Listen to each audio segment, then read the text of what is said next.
와우! 달순의 라이브! 따뜻한 커피 한 잔과 따끈한 빵 한 조각, 그리고 달순의 핫이슈 한 편 어떠세요? 카페 두치. 이 광고를 보여주시면 음료를 30% 할인해드립니다. 좀 어떠세요? 이 첼시하고 맨유의 선수 영입과 활용이 아주 극단적인 좀 차이가 난다, 이런 생각 좀 안 하시나요? 첼시는 영입도 너무 잘했고 활용도 정말 잘하고 있죠. 반면에 맨유는 선수 영입도 못했는데 활용도 너무 못하고 있다. 첼시와 맨유의 선수 영입과 활용의 이 극단적인 차이, 이거에 대해서 한번 이야기를 좀 해보려고 하는데, 맨유는 뭐 말씀드렸지만 좀 굉장히 어렵죠.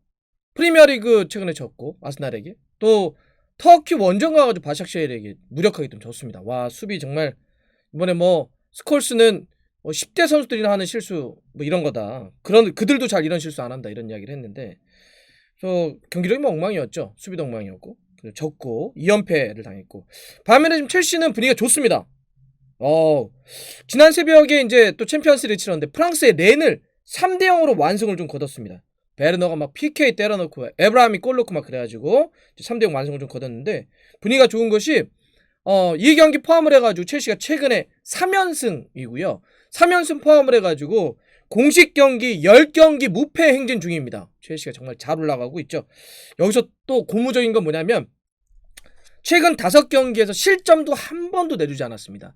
5경기 연속 클린시트를 지금 기록 중인데, 첼시가 이렇게 5경기나 연속 무실점 기록을 한 건 10년 전인 2010년 이후에 처음이라고 하니까, 와, 지금 수비가 굉장히 안정되게 해서 쫙 끌어가고 있다는 걸 알 수가 있고, 요 이제 5경기 클린시트 무실점에는 그 안에는 챔피언스리그 연속 3경기 무실점이 있거든요.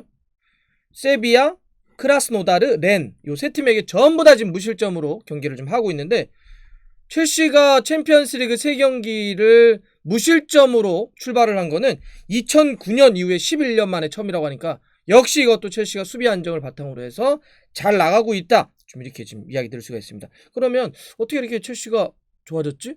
지난 시즌 기억에 보면 첼시가 수비 때문에 굉장히 고생도 많았는데, 알론소 측면 막 중앙도 막 계속 부상도 생기고 잘 안 돼가지고 골키퍼 케파 어떡하냐 막 기억하시죠?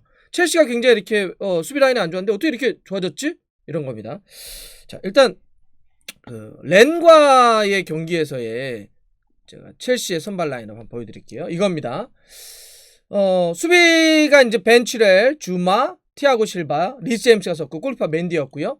미드필더 쪽에 이제 캉테와 마운트, 조르지뉴, 공격 쪽에 에브람, 베르너, 지에으 이렇게 섰는데, 딱 보더라도 전반적으로 일단 밸런스가 상당히 좋아졌어요. 이렇게 수비라고 하는 게 뭐 누구 한 명 딱 들어와서 안정됐다 이렇게 뭐 말씀드리기보다는, 그러니까 공격은 상대적으로 좀 개인이 할 수 있지만 수비는 좀 조직이 할 수밖에 없는데, 전체적인 밸런스나 조직력이 좀 강해졌다, 이런 게 좀 느껴집니다. 그리고 이제 또 요거를 구체적으로 좀 선수로 보면, 이제 첼시가 부족했다라고 느꼈던 포지션들 있죠. 예를 들어서 왼쪽 알론소 자리 벤치라든지, 센터백 쪽에 티아고 실바라든지, 골키퍼 맨디라든지, 뭐 앞쪽도 베르너라든지 지에으 이런 선수들이 잘 결합을 하면서 기존의 선수들과 좀 처음에는 사실 약간 조금 요 안 맞는 느낌, 베르너도 좀 그랬고, 근데 당연하죠. 새로 선수도 어떻게 한 번에 딱 맞습니까? 특히 이번에 프리시즌도 짧았기 때문에 조직력이 한 번에 맞춰 들어가긴 어려웠는데, 경기를 치르면서 확실히 첼시가 좋아진다, 좀 이렇게 좀 느껴집니다. 수비만 또 한정돼서 놓고 보면 가장 이 주요한 인물이라고 한다면 역시 저는 좀 맨디 같아요. 이 맨디가 왜 그러냐면, 골키퍼는 골문을 지키는 개인이기도 하지만 수비 전체를 통솔하는 리더기도 하거든요. 골키퍼는 항상 앞을 보고 플레이를 하기 때문에, 그죠? 앞을 보고 플레이하기 때문에 수비수들이 보지 못하는 걸 계속 보면서 콜플레이를 하는 거예요. 그래서 우리 뭐 대구의 고라니 최영은 골키퍼도 계속 얘기를 하는 게 그런 거잖아요. 계속 골키퍼는 얘기를 합니다.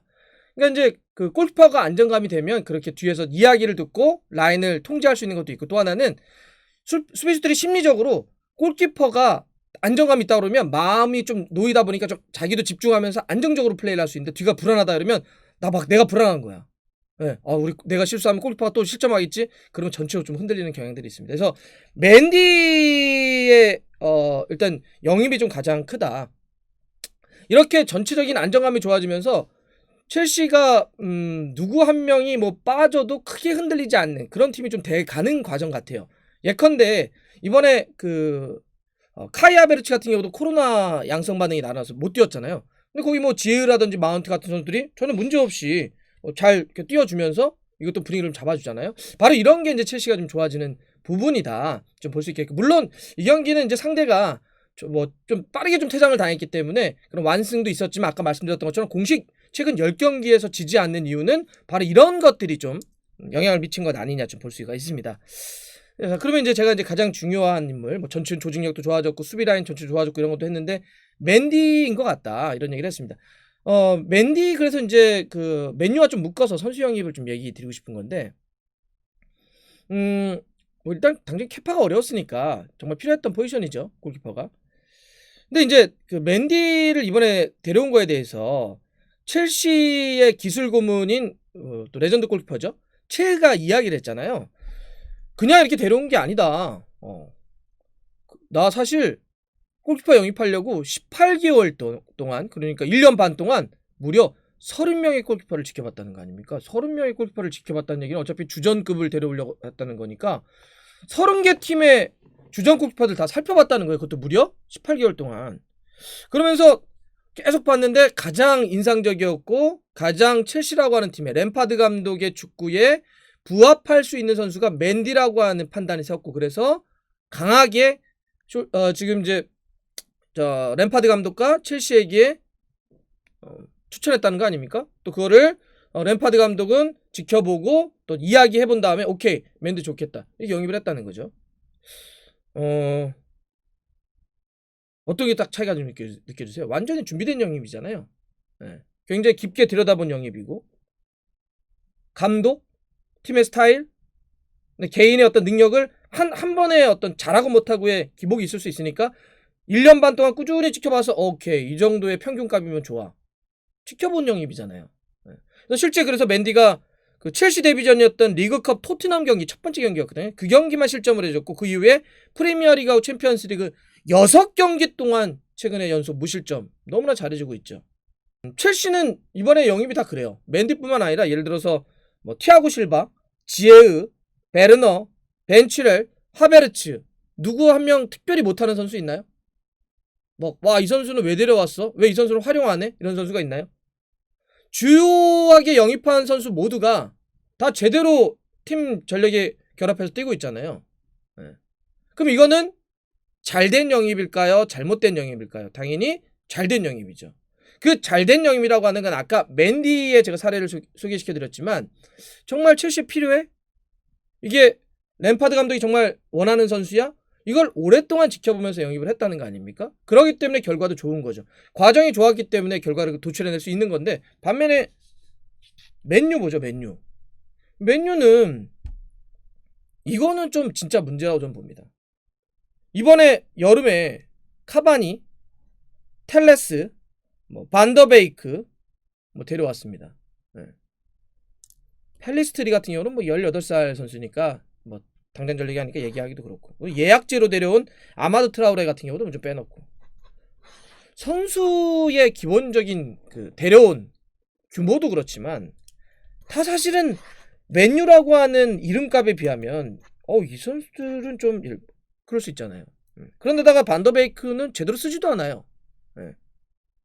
텔레스야 최근에 코로나 문제가 있다고 하더라도 맨유의 이렇게 선수 영입은 그러니까 정말 필요한 선수, 팀이 필요한다든지 감독이 필요하다든지 이런 선수를 정작 못 데려오고 마지막에 좀 몰려가지고 누구 안 되니까 누굴 데려온다든지 이적 시장 문 닫히기 직전에 급하게 막 누굴 데려온다든지 이런 경향들이 굉장히 강해요.